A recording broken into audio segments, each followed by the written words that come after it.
Hi friends, ಹೇಗಿದ್ದೀರಾ? ದೇವರ ಪರಿಶುದ್ಧ ನಾಮಕ್ಕೆ ಸ್ತೋತ್ರವಾಗಲಿ.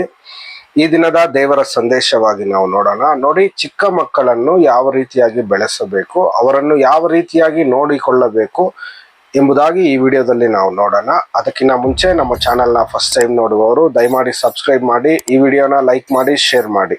ಓಕೆ, ನಾವು ನೇರವಾಗಿ ದೇವರ ಒಂದು ಸಂದೇಶವನ್ನು ನೋಡೋಣ. ನೋಡಿ, ವಾಕ್ಯ ಭಾಗದಲ್ಲಿ ನೋಡುವಾಗ ಎಫೆಸದವರಿಗೆ ಬರೆದ ಪತ್ರಿಕೆ 6ನೇ ಅಧ್ಯಾಯ 4ನೇ ವಾಕ್ಯ.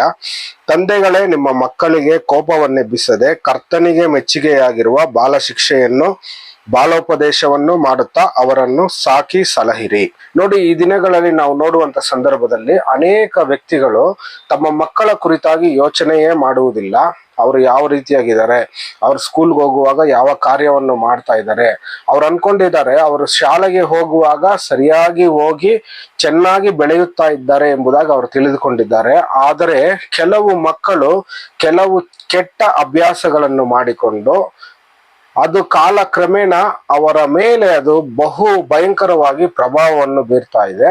ಅನೇಕ ವ್ಯಕ್ತಿಗಳು ನೋಡಿ, ತಂದೆ ತಾಯಿಗೆ ಈ ದಿನಗಳಲ್ಲಿ ಗೌರವವನ್ನು ಕೊಡುವುದಿಲ್ಲ, ತಂದೆ ತಾಯಿಯನ್ನು ಗೌರವಿಸುವುದಿಲ್ಲ, ಗುರು ಹಿರಿಯರಿಗೆ ಮರ್ಯಾದೆಯನ್ನು ಸಹ ಅವರು ಕೊಡುವುದಿಲ್ಲ. ಈ ರೀತಿಯಾದ ಕಾರ್ಯವು ಏಕೆ ನಡೆಯುತ್ತಾ ಇದೆ ಎಂದು ನೋಡುವಾಗ, ಚಿಕ್ಕ ವಯಸ್ಸಿನಲ್ಲಿ ಅವರನ್ನು ಬೆಳೆಸಬೇಕಾದ ರೀತಿಯಲ್ಲಿ ಬೆಳೆಸದೇ ಇರುವಂತ ಸಂದರ್ಭದಲ್ಲಿ ಅದು ಈ ರೀತಿಯಾದ ಒಂದು ಪರಿಣಾಮವನ್ನು ಎದುರಿಸಬೇಕಾಗ್ತಾ ಇದೆ. ನೋಡಿ, ದೇವರ ವಾಕ್ಯವು ಈ ರೀತಿಯಾಗಿ ಹೇಳ್ತಾ ಇದೆ, ತಂದೆಗಳೇ ನಿಮ್ಮ ಮಕ್ಕಳಿಗೆ ಕೋಪವನ್ನೆಬ್ಬಿಸಬೇಡಿ.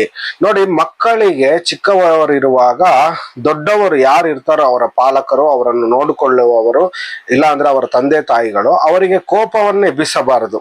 ಅವರನ್ನು ಹೇಗೆ ನೋಡಿಕೊಳ್ಳಬೇಕೆಂದರೆ ಅವರು ಬಾಲ ಶಿಕ್ಷೆಯಿಂದ ಬಾಲೋಪದೇಶದಿಂದ ಅವರನ್ನು ಸಾಕಿ ಸಲಹಬೇಕು.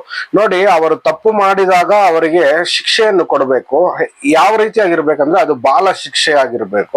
ಅವರಿಗೆ ಬಾಲೋಪದೇಶವನ್ನು, ಅವರು ಯಾವುದಾದ್ರೂ ಒಂದು ಕೆಲಸವನ್ನು ಮಾಡುವಂತ ಸಂದರ್ಭದಲ್ಲಿ ತಪ್ಪಾದ ರೀತಿಯಲ್ಲಿ ಅವರು ಮಾಡುವಂತ ಸಂದರ್ಭದಲ್ಲಿ ಅವರನ್ನು ಸರಿಯಾದ ಮಾರ್ಗದಲ್ಲಿ ನಡೆಸಬೇಕು ಮತ್ತು ಅವರಿಗೆ ಸರಿಯಾದ ಮಾರ್ಗದಲ್ಲಿ ನಡೆಸಲು ಅವರಿಗೆ ಉಪದೇಶವನ್ನು ಸಹ ಮಾಡಬೇಕು. ಈ ದಿನಗಳಲ್ಲಿ ಅನೇಕ ವ್ಯಕ್ತಿಗಳು ಮಕ್ಕಳು ತಪ್ಪು ಮಾಡಿದಾಗ ಅವರು ಮನ ಬಂದಂತೆ ಅವರಿಗೆ ಹೊಡೆಯುತ್ತಾರೆ, ಇಷ್ಟ ಬಂದ ಹಾಗೆ ಅವರಿಗೆ ಶಿಕ್ಷೆಯನ್ನು ಕೊಡ್ತಾರೆ. ಆ ರೀತಿಯಾಗಿ ಮಾಡುವುದು ತಪ್ಪಾಗಿದೆ. ನೋಡಿ, ದೇವರ ವಾಕ್ಯವು ಹೇಳ್ತಾ ಇದೆ, ಅವರು ತಪ್ಪು ಮಾಡಿದಾಗ ಬಾಲ ಶಿಕ್ಷೆಯನ್ನು ಕೊಡಬೇಕು. ಅವರ ಮನಸ್ಸಿಗೆ ನೋವಾಗುವ ರೀತಿಯಲ್ಲ, ಆ ಒಂದು ತಪ್ಪಿನಿಂದ ಅವರು ಪರಿವರ್ತನೆ ಹೊಂದುವಂತೆ, ಆ ತಪ್ಪು ಪುನಃ ಮಾಡದಂತೆ ಅವರಿಗೆ ಶಿಕ್ಷೆಯನ್ನು ಕೊಡಬೇಕು. ನಂತರ ಅವರಿಗೆ ಉಪದೇಶ ಮಾಡ್ಬೇಕು, ಈ ರೀತಿಯಾಗಿ ಮಾಡಬಾರ್ದು, ಈ ರೀತಿಯಾಗಿ ಮಾಡಿದ್ರೆ ತಪ್ಪು, ನೀನು ಈ ರೀತಿಯಾಗಿ ಇರಬೇಕೆಂಬುದಾಗಿ ಅವರಿಗೆ ಬೋಧಿಸಬೇಕು. ನೋಡಿ, ಅದರ ಜೊತೆ ನೋಡುವಂತ ಸಂದರ್ಭದಲ್ಲಿ ನೋಡು, ಮಕ್ಕಳು ಶಾಲೆಗೆ ಹೋಗುವಾಗ ಅವರು ಶಾಲೆಯಲ್ಲಿ ಏನ್ ಮಾಡ್ತಾ ಇದ್ದಾರೆ, ಯಾರ ಜೊತೆ ಫ್ರೆಂಡ್ಶಿಪ್ ಮಾಡ್ತಾ ಇದ್ದಾರೆ, ಅವರು ಸರಿಯಾಗಿ ಸ್ಕೂಲ್ ಹೋಗ್ತಾ ಇದ್ದಾರಾ, ಓದ್ತಾ ಇದ್ದಾರಾ ಇಲ್ವಾ, ಎಲ್ಲವನ್ನು ಪರೀಕ್ಷೆ ಮಾಡುವುದು ತಂದೆ ತಾಯಿಯ ಒಂದು ಜವಾಬ್ದಾರಿಯಾಗಿದೆ. ನೋಡಿ, ದೇವರು ಕೊಟ್ಟಿರುವುದು ತಂದೆ ತಾಯಿಗೆ ತನ್ನ ಮಕ್ಕಳನ್ನು ಸಾಕಿ ಸಲಹಬೇಕು, ಅವರನ್ನು ಒಳ್ಳೆಯ ರೀತಿಯಲ್ಲಿ ಸಾಕಿ ಸಲಹಬೇಕು.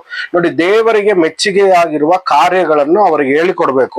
ನೋಡಿ, ಕರ್ತನಿಗೆ ಮೆಚ್ಚುಗೆಯಾಗಿರುವ ಕಾರ್ಯಗಳನ್ನು ಚಿಕ್ಕ ಮಕ್ಕಳಿಗೆ ಹೇಳ್ಕೊಡ್ಬೇಕು. ನೋಡಿ, ಕರ್ತನಿಗೆ ಮೆಚ್ಚುಗೆ ಆಗಿರುವ ಕಾರ್ಯಗಳು ಯಾವುದೆಂದು ನೋಡುವಾಗ, ನೋಡಿ, ಸತ್ಯವೇದದಲ್ಲಿ ಅನೇಕ ವಾಕ್ಯಗಳು ಬರೆಯಲ್ಪಟ್ಟಿದೆ. ನೋಡಿ, ಮಕ್ಕಳು ಯಾವ ರೀತಿಯಾಗಿರ್ಬೇಕು, ದೇವರ ಸನ್ನಿಧಾನಕ್ಕೆ ಬರಬೇಕು, ಅವ್ರು ಪ್ರತಿನಿತ್ಯ ಪ್ರಾರ್ಥನೆ ಮಾಡಬೇಕು, ದೊಡ್ಡವರಿಗೆ ಚಿಕ್ಕವರಿಗೆ ಗೌರವವನ್ನು ಕೊಡಬೇಕು, ಸುಳ್ಳು ಹೇಳ್ಬಾರ್ದು, ಕಳ್ತನ ಮಾಡಬಾರ್ದು, ಈ ರೀತಿಯಾಗಿ ಅನೇಕ ವಾಕ್ಯಗಳು ಬರೆಯಲ್ಪಟ್ಟಿದೆ. ನೋಡಿ, ಇದನ್ನೆಲ್ಲದನ್ನು ದೊಡ್ಡವರಾಗಿರುವಂತವರು ಮಕ್ಕಳಿಗೆ ಹೇಳಿಕೊಡಬೇಕು. ಅದೇ ರೀತಿಯಾಗಿ ಅವರನ್ನು ಜಾಗರೂಕತೆಯಿಂದ ಸಹ ನೋಡಿಕೊಳ್ಳಬೇಕು. ಅವರಿಗೆ ಒಳ್ಳೆಯ ಆಹಾರ ಕೊಡಬೇಕು, ಅವರನ್ನು ಒಳ್ಳೆಯ ವಿದ್ಯಾವಂತರನ್ನಾಗಿ ಮಾಡಬೇಕು.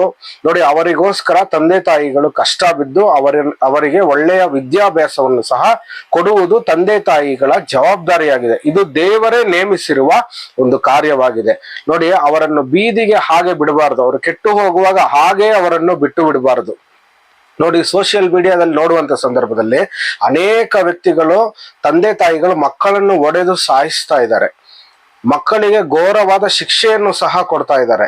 ನೋಡಿ, ಕೆಲವು ಕಾರ್ಯಗಳು ಮಾತ್ರ ಆಚೆ ಬಂದಿವೆ, ಅನೇಕ ಕಾರ್ಯಗಳು ಆಚೆ ಬರದೆ ಎಷ್ಟೋ ಕಾರ್ಯಗಳಿವೆ. ನೋಡಿ, ಮಕ್ಕಳಿಗೆ ಈ ರೀತಿಯಾಗಿ ಚಿತ್ರಹಿಂಸೆಯನ್ನು ಸಹ ಕೊಡುವ ತಂದೆ ತಾಯಿಗಳನ್ನು ನಾವು ಸೋಷಿಯಲ್ ಮೀಡಿಯಾದಲ್ಲಿ ನೋಡ್ತಾ ಇದ್ದೀವಿ. ಈ ರೀತಿಯಾದ ಕಾರ್ಯವು ಯಾರು ಮಾಡಬಾರ್ದು.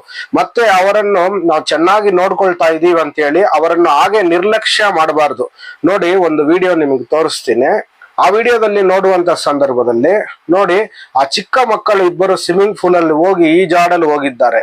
ನೋಡಿ, ಒಬ್ಬ ಹುಡುಗನ ಒಂದು ಜಾಗರೂಕತೆಯಿಂದ ಒಂದು ಪ್ರಾಣಾಪಾಯವು ತಪ್ಪಿದೆ. ಆ ಮಗು ಹೋಗಿ ಆ ಮಗುವನ್ನು ಕಾಪಾಡಿದೆ. ನೋಡಿ, ಆ ವಿಡಿಯೋ ನೋಡ್ಕೊಂಡ್ ಬನ್ನಿ.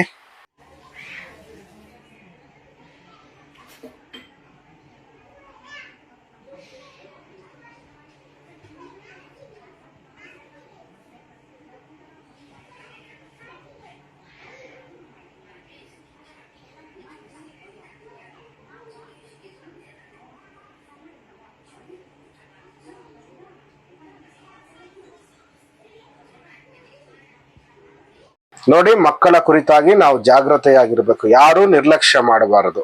ಈ ಒಂದು ಚಿಕ್ಕ ಸಂದೇಶ ನಿಮ್ಗೆ ಇಷ್ಟವಾದ್ರೆ ಲೈಕ್ ಮಾಡಿ, ಶೇರ್ ಮಾಡಿ, ನಮ್ಮ ಚಾನಲ್ನ ಸಬ್ಸ್ಕ್ರೈಬ್ ಮಾಡಿ. ನಾನು ನಿಮ್ಗೋಸ್ಕರ ಪ್ರಾರ್ಥನೆ ಮಾಡ್ತೇನೆ, ಪ್ರಾರ್ಥನೆಯಲ್ಲಿ ಏಕೀಭವಿಸಿ. ಪರಿಶುದ್ಧನಾದ ದೇವರೇ, ಅಪ್ಪ, ಈ ಒಂದು ಚಿಕ್ಕ ಸಂದೇಶವನ್ನು ಮುಟ್ಟು ಆಶೀರ್ವದಿಸಪ್ಪ. ನೋಡುವ ಪ್ರತಿಯೊಬ್ಬ ಮಗನು ರಕ್ಷಣೆಯಲ್ಲಿ ಬರುವಂತೆ ಸಹಾಯ ಮಾಡು. ಎಲ್ಲಾ ಕಾರ್ಯಗಳನ್ನು ನಿನ್ನ ಪಾದದ ಬಳಿಯಲ್ಲಿ ಒಪ್ಪಿಸುತ್ತಾ ಯೇಸುವಿನ ನಾಮದಲ್ಲಿ ಕೇಳಿಕೊಳ್ಳುತ್ತೇವೆ ತಂದೆಯೇ, ಆಮೇನ್.